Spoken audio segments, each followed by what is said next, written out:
New इरा world यानी कि नए युग की नई दुनिया में फिर से आपका स्वागत है।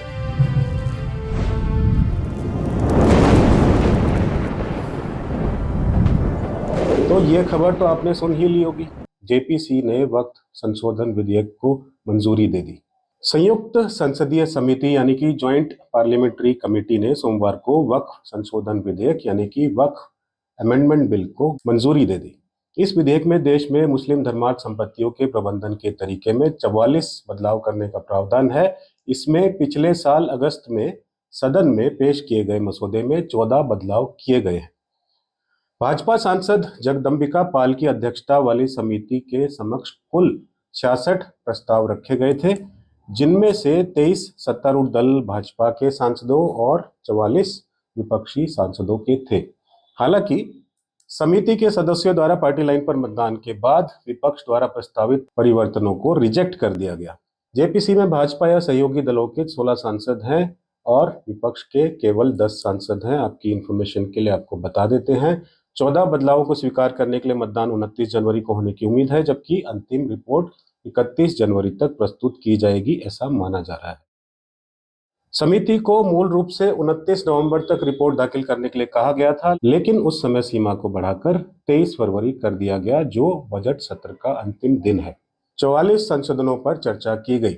6 महीने में विस्तृत चर्चा हुई और विपक्ष ने भी अपने अपने संशोधन सुझाए। प्रत्येक पर मतदान हुआ। उनके यानी कि विपक्ष वालों के सुझाव गए समर्थनों में 10 वोट पड़े, जबकि विरोध में 16 वोट पड़े। पिछले हफ्ते विपक्षी सांसदों ने लोकसभा अध्यक्ष ओम बिरला को यह पत्र लिखकर अपनी चिंताएं भी व्यक्त की थी, जिसमें कहा गया था कि श्री पाल 5 फरवरी को होने वाले दिल्ली चुनाव को ध्यान में रखते हुए वक्फ संशोधन विधेयक को पारित कराने की कोशिश कर रहे हैं। ये भी तो एक पॉलिटिक्स है, आप जानते हैं। यह अपील 10 विपक्षी सांसदों को निलंबित किए जाने के बाद की गई थी।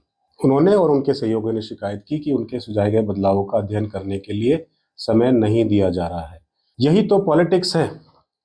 जो पावर में है, जिसके पास ज्यादा नंबर है, उनकी ज्यादा चलती है। निलंबित वक्फ पैनल सदस्यों ने स्पीकर से कहा, कृपा करके निष्पक्ष कार्रवाई सुनिश्चित करें।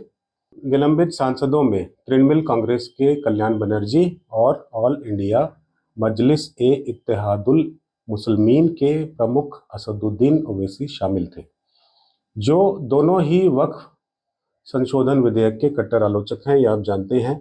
वक्फ संशोधन विधेयक में वक्फ बोर्ड के संचालन के तरीके में कई बदलावों का प्रस्ताव है, जिसमें गैर मुस्लिम और कम से कम 2 महिला सदस्यों को नामित करना शामिल है।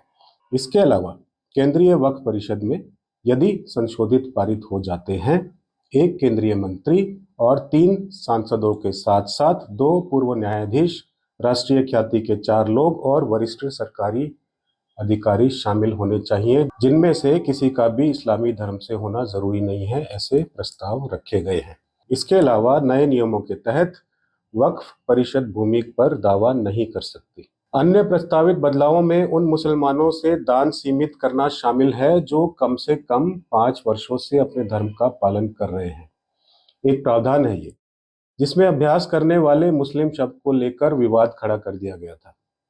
इसी बीच श्री ओवैसी और डीएमके की कनिमोझी ने तर्क दिया कि यह संविधान के कई खंडों का उल्लंघन करता है, जिसमें अनुच्छेद 15, जो कि होता है अपनी पसंद का धर्म पालन करने का अधिकार, और अनुच्छेद 30, अल्पसंख्यक समुदायों को अपने शैक्षणिक संस्थान स्थापित करने और उनका प्रशासन करने का अधिकार, ये सब शामिल है।